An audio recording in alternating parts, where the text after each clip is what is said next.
Eric's playing fucking Indivisible finally came out. And so he's been playing that and also like a JRPG. And he like stopped playing last night and like turned off the TV. Because I was like, you want to play that? Because like it's a little boring to watch, if I'm being honest. It's not a bad game by any means, but it's like just a JRPG. And it's made by the people who made Scroll Girls.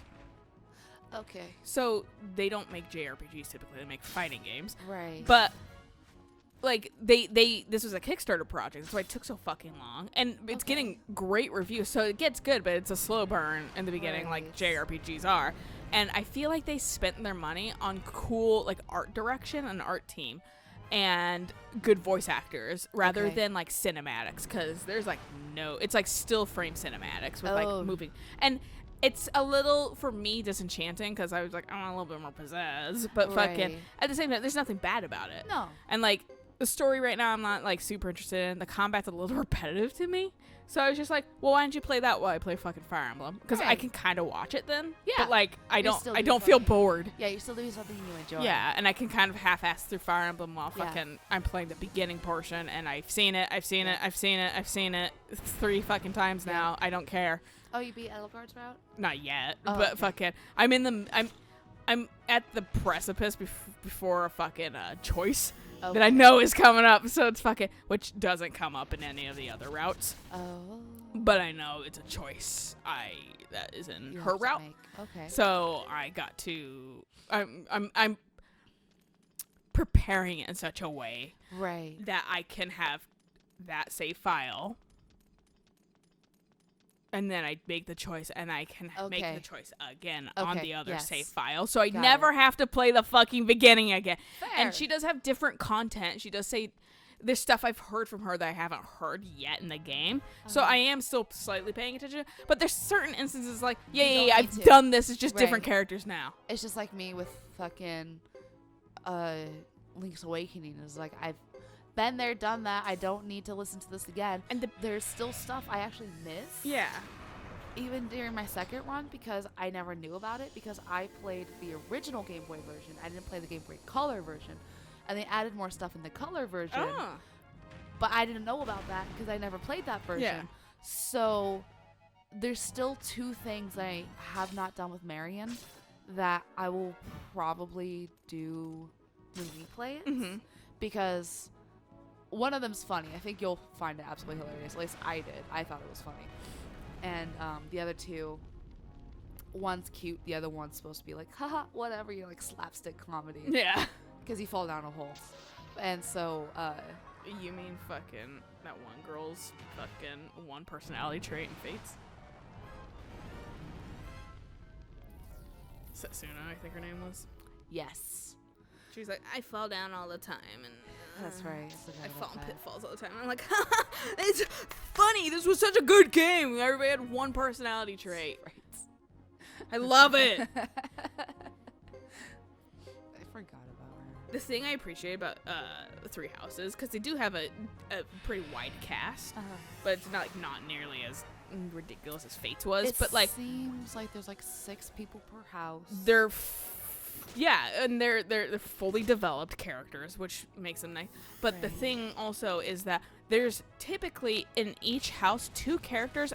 If depending on the route you're playing, you will you get very surface level interactions with. You can't like support combo with them. Right. So like if I'm playing like Claude's route, I cannot fucking really get to know Dimitri or Edelgard. Right. I can talk to them, but I can't even like give them gifts. I can't spend tea time with them. Right. I can invite them to like lunch and shit, but like it doesn't matter. I literally will not like they aren't even on your support options in support combos. So like they're just like no, and then they're advisors. So I cannot talk to Dedue either. Really, I cannot talk to fucking Huber. Really. So when I play a new route, I'm like I gotta really like I'm like really fucking making Dedue and Dimitri have the rounds of and everybody, because I literally have never seen anything from them. Right. So it's new content, even though there is like the same old. So it's like right now I'm getting the new content from Huber, and I'm really trying to see why people fucking love him to death. Because I'm like, I don't see it yet. Right. He's kind of an edgelord, fucking he's like they like distilled Soren's kind of edgy tactful tactiness and put it into Hubert, and I'm like, he seems like he has a little bit of caring underneath his like I'm a little dark. Like, enough for I mean, people to be like, precious boy. One of his fucking lost items is fucking like a noxious handkerchief, and it's like it's a handkerchief that's been like doused in a noxious like liquid, and that's his lost item. And it's like, I get what they're trying to set up, like you're like a kind of a dark like dude, but like might be like misunderstood. Yeah. Like maybe you're not as dark as you appear to be, but that's the outward kind of appearance you have. But like fucking. And he did one thing in Claude's route that I was like, okay, maybe you're not as bad as I think. Right. But fucking, like, at the same time, I'm just like, I don't see why people think he's like a cinnamon bun. Right. And I don't know if that's the correct term. I don't know if people think he's a cinnamon bun. People seem to really like him, though. But he gets a lot of love. So I'm like, I'm waiting to see it. Yeah. I'm waiting literally to see it because I don't have any other chance to see it. Right. It's literally this route that you get to see him. Yeah. So it's like, they do have that at least. But moral story is it has like 6 save slots, and it's really hard to. I have no empty slots right now. That's the tactics game that I'm playing right now. It's like it's got like 8 slots. I don't think I've really explored much further past. Oh, that's what we're talking about. Those 8, for save slots and that kind of stuff. Because I'm like, whatever. I don't really care too much. And the game was like, hey, you wanna make choices? And I was like, no, not really. Well, so like for the reason why I was getting on save slots is because Indivisible has like 1 billion, and I was like, look how many save slots. I was like, why can't Fire Emblem have any more? Fucking Fates had more save slots than this. What the fuck? Like, it doesn't make any sense to me. But fucking like, he apparently never turned off the PS4. Oh. He just left it on forever. And so he was like, he turned on TV, like, and then like it's back up like immediately without him turning on anything. He's like, oh no, did I leave this on all night? And so he was like, what's the fuck? He's like, my fucking file time is gonna be insane right now. Right. And he was like, what is? I'm curious. So he like saves again, like in a different slot. Yeah. And he was like, it's like, his first file time is like an hour, or 2 hours or whatever. This one's 58 hours. And he was like, yep, I'm fucking reloading. And I was like, I mean, doesn't matter. It doesn't really mean anything, but at the same yeah, time, but like fuck. I get maybe you want to gauge how long this game takes Right. for future playthroughs. And but you don't want to like minus 50 hours every time. yeah, yeah. But I was just like, that's fucking dumb. That's really funny. fucking dumb. It's like when I accidentally left open Spy Fox on my laptop and I didn't realize that it negated letting my computer go to sleep. So like I shut the lid on my laptop thinking, oh, you know, whatever, the game will go to sleep. I won't have to worry about it. And then we get to fucking PAX, like the hotel for PAX. And like I pull up my laptop and I was like, why is it making noise? And I open it and it still got Spy Fox playing. And I'm like, all right, my battery's practically dead. And so when I like quit the game, Steam, because Steam's a fucking snitchy bitch, was like, hey, so you've been playing this game for like 300 fucking hours. You've liked this game, right? Yeah, because I'd had it up for like a couple days before we left for PAX, and I was like, are you fucking kidding me? I didn't touch my laptop that fucking long. And I was just like, oops. And that time will never go away. Yeah, that's a mark of shame for you forever. I don't want to play the game because I don't want to put more hours on it. Someone's gonna be perusing past your profile and being like, what the fuck? Yeah, and it's just like, now I don't want to play it and actually enjoy the one Spy Fox game that I actually like. It's my favorite Spy Fox game. Now I can't play it because I don't want to have 405 no hours one really cares. No one actually cares about it. But I should leave a review on it, being like, this is the best game ever, and have that be literally just my review. And then like parentheses, I totally didn't leave my computer on for an entire weekend. By accident. On accident with the game running. But no, it really is good. Despite my fake amount of time. Spy Fox has multiple endings. That's cool. Like, those were one of the first games that actually had multiple endings. I can say Fire Emblem has multiple endings, but that just depends on what round you play. Right. It's not actually any multiple endings. Like, I guess the multiple endings is how people get paired off, I guess. Yeah. Which I will say, I think my brain kind of didn't associate fucking Fire Emblem Three Houses as a Fire Emblem game entirely, because it is very different from what Fire Emblem, like visually, has been. So it's like I mean, like, literally the last time we had anything like it was fucking Path of Radiance and Radiant Dawn. Yeah. So it's like, but like, they still were static images and shit like that. Right. Whereas like now they're actually 3D movable. Like we have Models. 5 animations that you will regularly see, but it doesn't still grate on you too much. But like fucking, it didn't. I think my brain just kind of didn't fucking consider it. And then when I was like, I realized I got a little miffed. And I think this was also Claude's ending to me is a little unsatisfying. Right. But. And I understand why from like a development standpoint, and I can point out exactly where they went. Yeah, we should probably have something else for him because he fucking because when you play Demetrius, it's like, oh, here's the plot, Right. and then then you play Ellegard and you're like, here's the plot, but like fucking Claude's was like, hello, I'd like to talk to the CEO of racism, and then that's kind of it. Like, and like, then I will punch him and he will go down. and it's a good that will be message, it. but still, like, Right. yeah, and like so fucking but like then it like cuts away after like the kind of final shit. You get your S rank right at the end, and then that's it. That's the end. And then it gives you the fucking. It feels very unfulfilling. I was like, where's the fucking epilogue? Jesus fucking Christ! And then it does the fucking like cards thing that every Fire Emblem game does. Right. But I was just like, that's it. And I was like, I think now it's 3D. My brain immediately wanted some sort more closure. Right. Than what it gave in cards. Like I wanted like a scene or something where everyone's having a good time or something. But like, and Fire Emblem is a game that does that really. So it's like I get it, but at the same time, like now that it's a different medium, that's what. Actually, no, fuck that. They do kind of do that. They do kind of have a final send off in like Radiant Dawn and shit like that, where you kind of talk to everybody. Like, I guess not 100%, but you do get fucking like I mean, at least in Path of Radiance, you do. The whole fucking everyone talks to you right after the war ends. Like in Sanaki's there and fucking Zelgius is there. He's like, I'm totally not the Black Knight. But I'm on the Black Knight. But I'm definitely the Black Knight and I'm here. And you're just like, bitch, when you replay that game, you're like, bitch. Because you see him again and you're like, he didn't die. But fucking, yeah, they have all the, like, they're in, like, Crimea, like, in the throne room. They're all like, hey, like, bye, Ranulph. Bye, fucking Galleon team.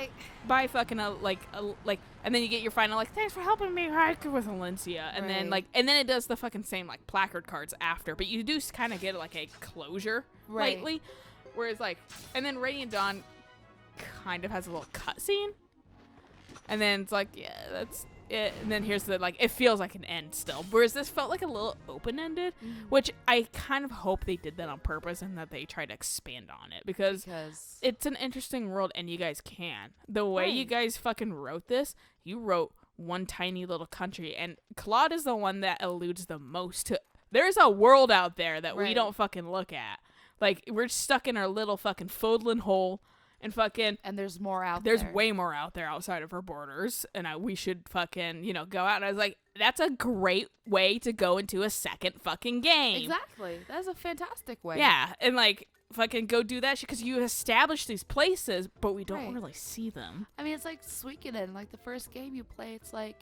Yeah, there's Harmonia. They kind of exist. And, like, you don't really hear much about it. And that's how they went on with this, yeah. Yeah, then Suikoden 2, you hear a lot more about Harmonia and, like, all this kind of stuff. And, like, you're aware there's a bigger world.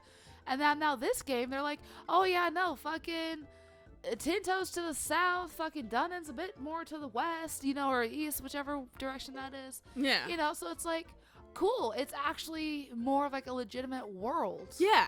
And so it's like... Fire Emblem could 100% definitely do that. Yeah, exactly. And, like, I mean, hell, they did close off Path of Radiance in such a way that was like, I mean, you could expand on it, I guess, but I felt like, objectively, looking at Path of Radiance, that could have been a standalone game. It felt like it was you're good. Like, there's a little open-endedness. Especially since you don't know about Zelgius. Yeah, you're just like, yeah, you killed the Black Knight, you did it, cool, neat, bye.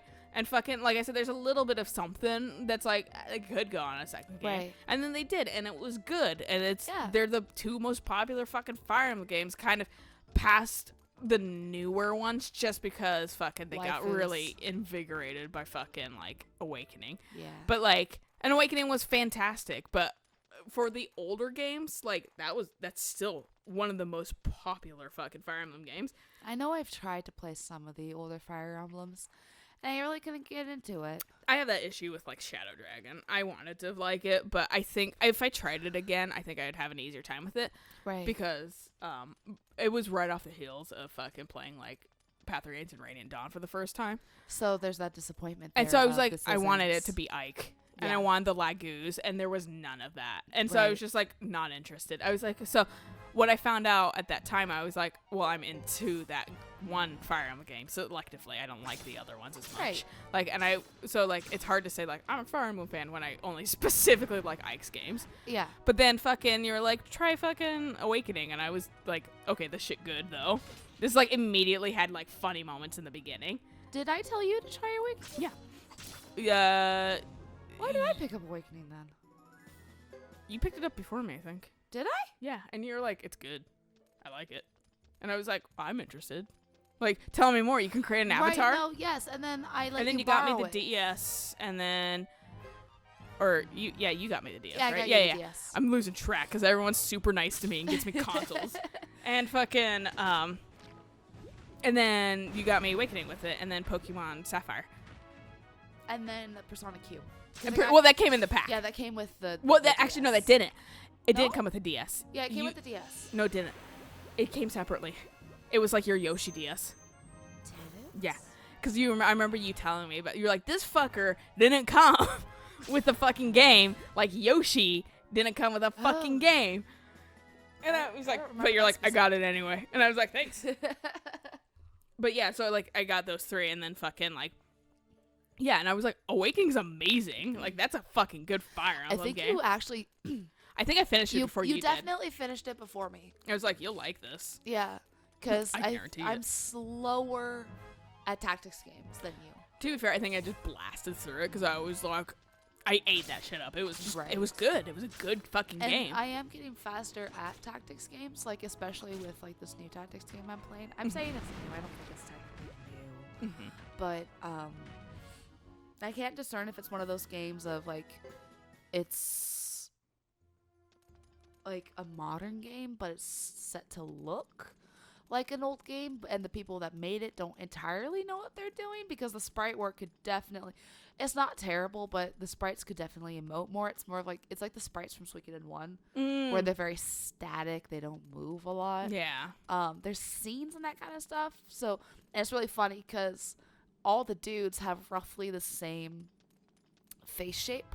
They just have varying like whether or not how high their chin is and how strong, or like how high their cheekbone is and how strong their chin is. Yeah. Like that's literally the difference between them all, and it's fucking funny. And but I mean, it's not a bad game. The gameplay is pretty solid. It's more like Tactics, Final Fantasy Tactics A2, rather than Which I know people Fire love Emblem. that. Yeah. I love that game. That game is so much fun. And someone did like the whole thing of like, like tag yourself, for like Fire Emblem games and that kind of stuff. And the one game they left off was Tactics A2. They had the other two Tactics games on there. I was like, bitch, where the fuck is A2? How fucking you did me Although- dirty. Although List. it was really funny because it was like for Final Fantasy VIII, it's like you are now gay, and I was like, well, I mean, yes, thank you. Everybody knew this except me, apparently, as a kid. Angsty squall. It says something along the lines of like Riona, that, too. right? Yeah, Riona. Yeah, you're now that's the fucking girl. gay. Yeah. Yeah. Which I'm like, I did pay her more attention than Squall when I was playing the game. But, I just thought that she just was cool. I didn't think anything of it. And then now people are like, because it's, spooky season, people are talking about like Jennifer's body and that kind of stuff. Oh yeah. And how it's a really good movie.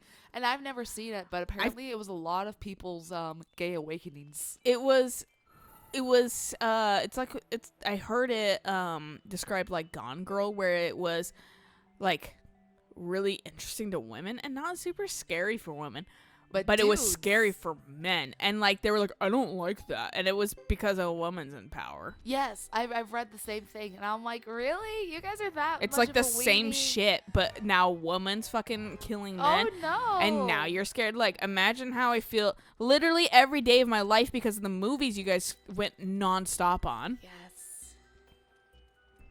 Absolutely yes.